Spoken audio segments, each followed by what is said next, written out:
প্রধানমন্ত্রী শেখ হাসিনা বিশাল লটবহর নিয়ে চীন সফর করে অনেকটা তার সফর কাট শর্ট করে ঢাকায় ফিরতে হয়েছে। এই ট্যুর কাট শর্ট করা নিয়ে অনেকেই অনেক রকম মন্তব্য করেছেন। অবশ্য সেই মন্তব্যের উৎস হচ্ছে সরকার।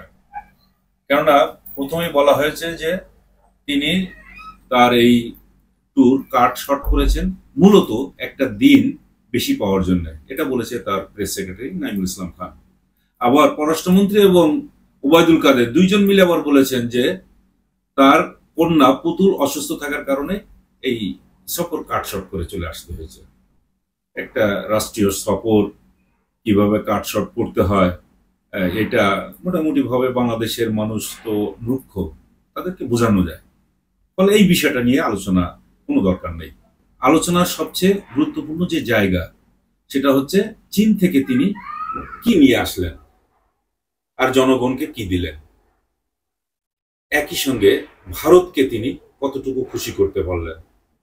প্রথমে বলা যায় যে তার এই সফর সম্পর্কে ভারতের পত্রপত্রিকায় বেশ কিছু কথা লেখা হয়েছে। এর মধ্যেই একটা পত্রিকায় হয়তো লেখা হয়েছে, যেটা আমি দেখলাম যে গ্লোবাল টাইমসে উদ্ধৃত করা হয়েছে।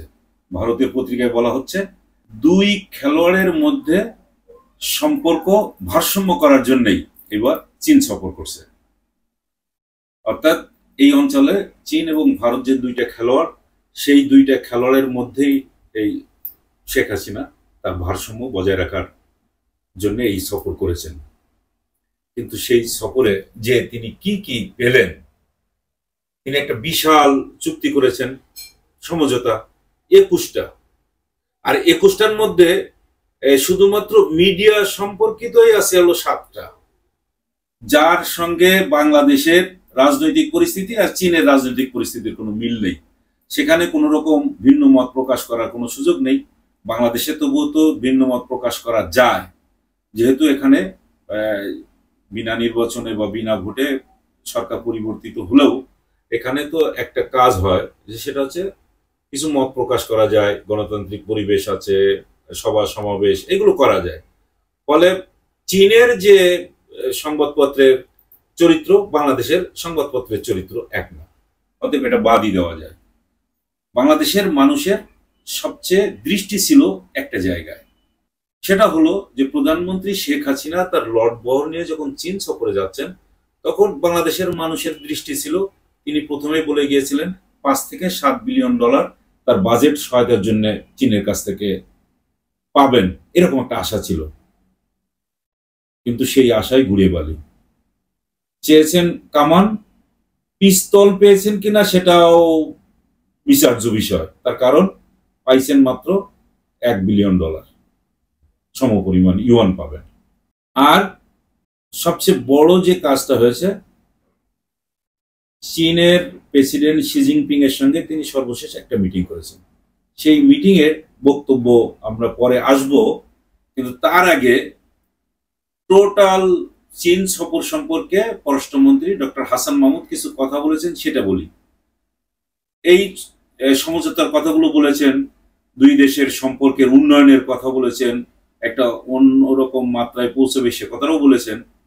কিন্তু শি জিনপিং যে কথাটা বলেছেন সেইটা তিনি বলেন নাই। সেটা হচ্ছে যে বাংলাদেশের স্বাধীনতা, সার্বভৌমত্ব, অখণ্ডতা, এইটার ব্যাপারে চীন পরিপূর্ণ সমর্থন দেয়। আরেকটা হলো যে বাংলাদেশের পররাষ্ট্রনীতিতে বহিরাগত কোনো হস্তক্ষেপ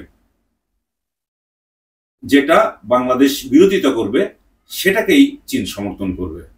অর্থাৎ এইখানে যে চীনের একটা বড় ধরনের থ্রেট দিয়ে দিল, হুমকি দিয়ে দিল ভারতকে, সেই কথাটা তিনি কিন্তু সেখানে বলেন না। এটা দুই পক্ষের মিটিং এর সময় কিন্তু হয়েছে। আরেকটি ঘটনা ঘটেছে, সেটা হলো তিস্তা প্রজেক্টে কোন রকম আলোচনা হয়নি।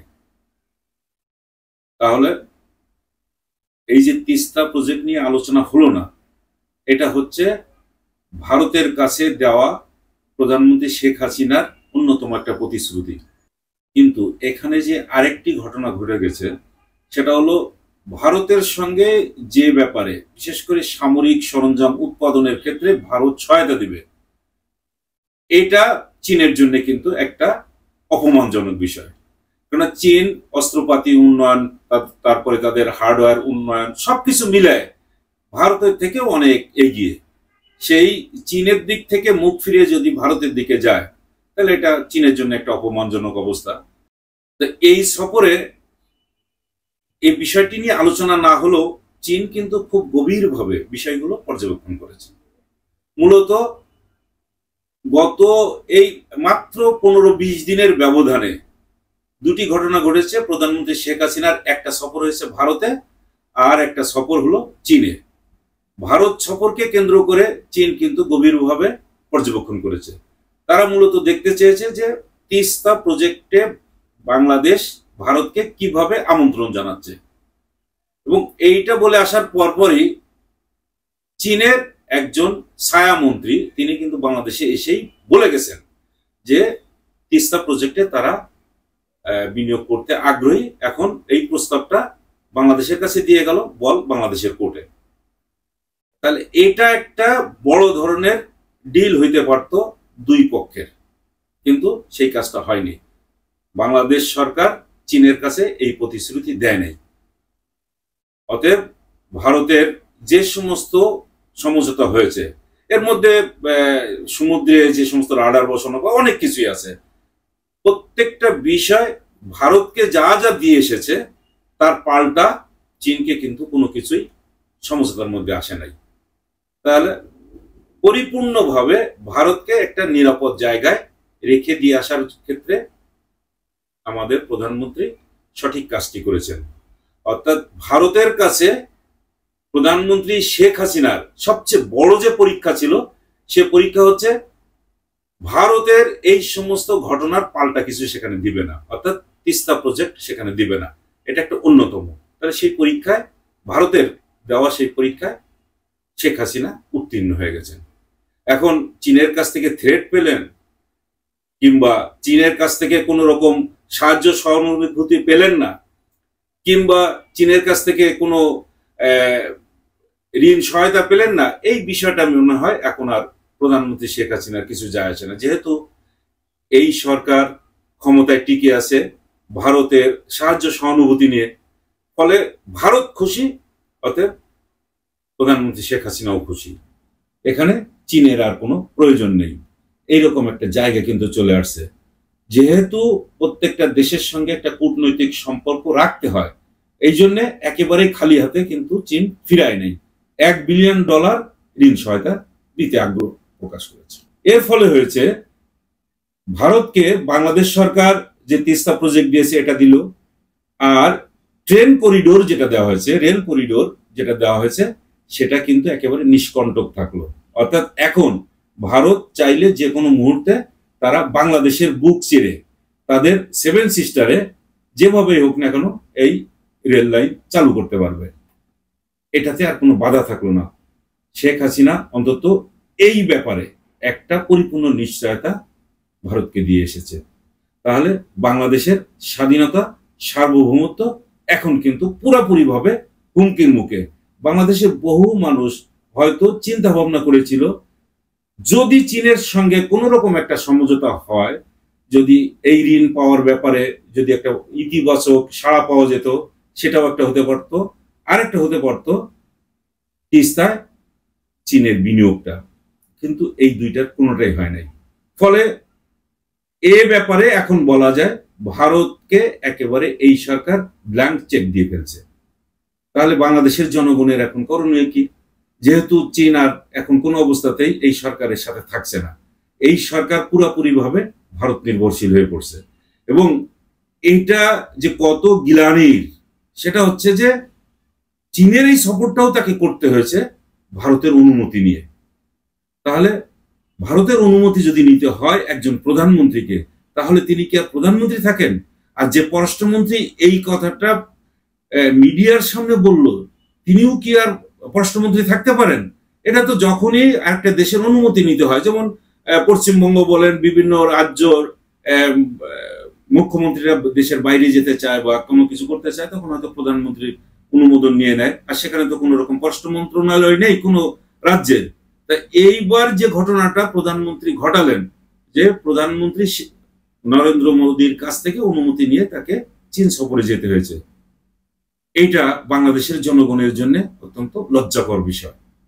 আর বাংলাদেশের স্বাধীনতা সার্বভৌমত্ব যে হুমকির মুখে তারও একটা প্রমাণ এখানে দেখানো হলো।